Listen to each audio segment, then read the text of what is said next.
The story of Footloose begins long before the camera started rolling in Hollywood. Before Kevin Bacon danced across the screen and a soundtrack full of iconic 80s hits took over the charts, there was a small town in Oklahoma that made headlines for an unusual reason. This is the real life story of the town that banned dancing and how that ban sparked one of the most beloved movies of the 1980s. Our story starts in Elmore City, Oklahoma, a small rural community nestled in the southern part of the state.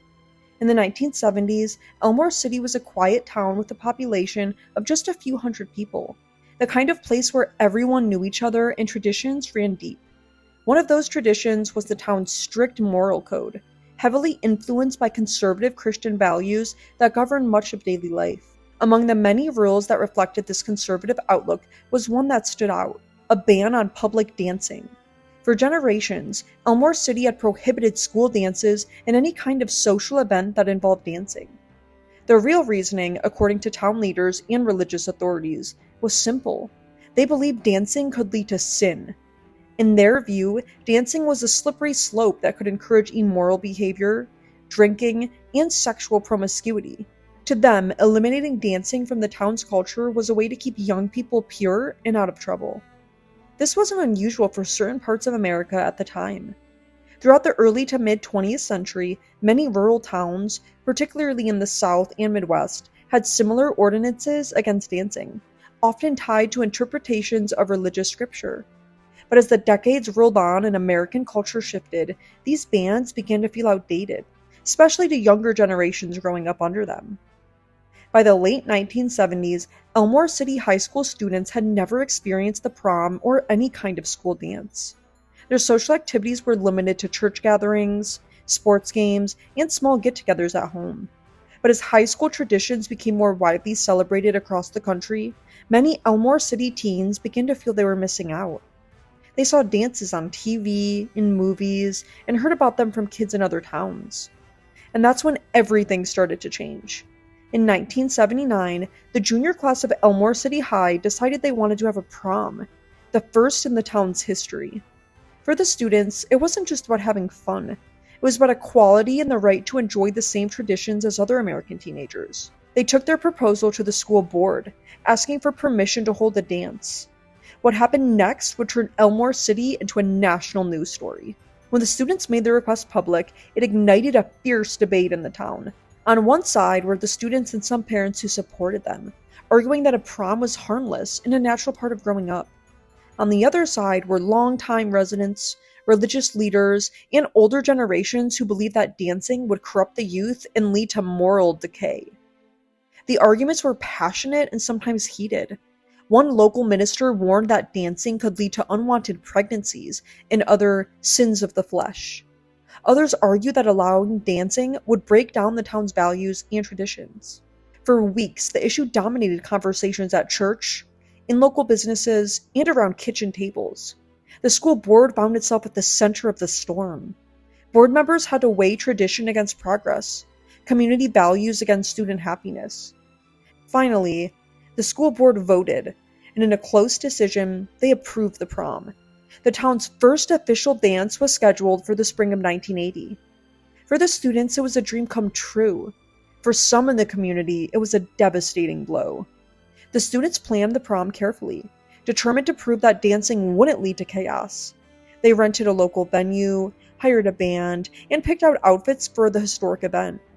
Parents volunteered as chaperones, ensuring that everyone stayed under control. When the night finally arrived, it was a milestone, not just for Elmore City, but for the cultural conversation about tradition and change in small-town America.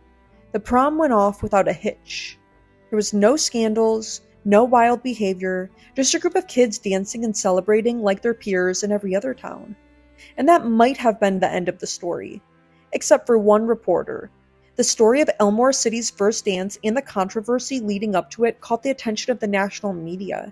Newspapers across the country covered the story, fascinated by the idea that in 1980, an American town was still banning dancing. Among those who read about it was Dean Pitchford, a songwriter and screenwriter who saw potential for something bigger.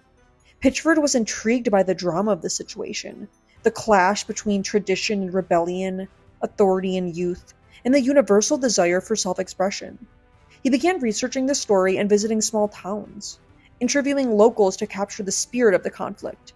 From those conversations and the original news articles, the concept for a movie was born. That movie became Footloose. Released in 1984, Footloose told the story of Ren McCormack, a teenager from Chicago who moves to a small town where dancing and rock music are banned. The film starred Kevin Bacon in the breakout role that would make him a household name. With a charismatic cast, an energetic soundtrack, and a storyline that blended teenage angst with themes of freedom and individuality, Footloose struck a chord with audiences everywhere. It wasn't just a hit, it became a cultural phenomenon. The movie earned over about $80 million at the box office and spawned one of the most iconic soundtracks of the decade, featuring songs like Footloose by Kenny Loggins and Let's Hear It for the Boy by Denise Williams. While Footloose took creative liberties, the heart of the story remained rooted in the real events of Elmore City. The idea that a town could ban dancing and that young people would challenge that rule resonated as a metaphor for generational conflict and the tension between tradition and progress. It's worth noting that Elmore City wasn't the only town with such a ban.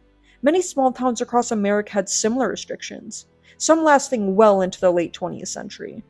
In fact, after the success of Footloose, reporters dug up stories of other communities with outdated dance bans, sparking debates and, in some cases, inspiring change.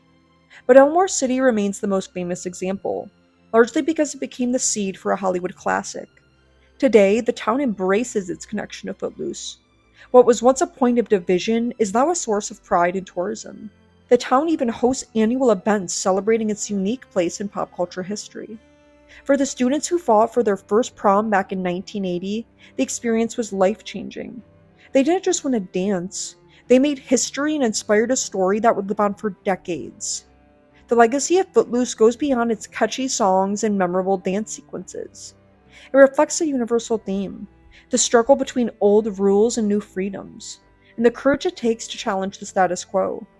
Whether in a small Oklahoma town or in the broader context of society, that struggle is timeless. So the next time you hear the opening chords of Footloose or see Kevin Bacon kick off his Sunday shoes, remember that it all started with a group of determined teenagers in a town that thought dancing was dangerous. Their fight for a night of music and movement became a story that captured the imagination of millions and reminded us all that sometimes the smallest acts of rebellion can make the biggest difference.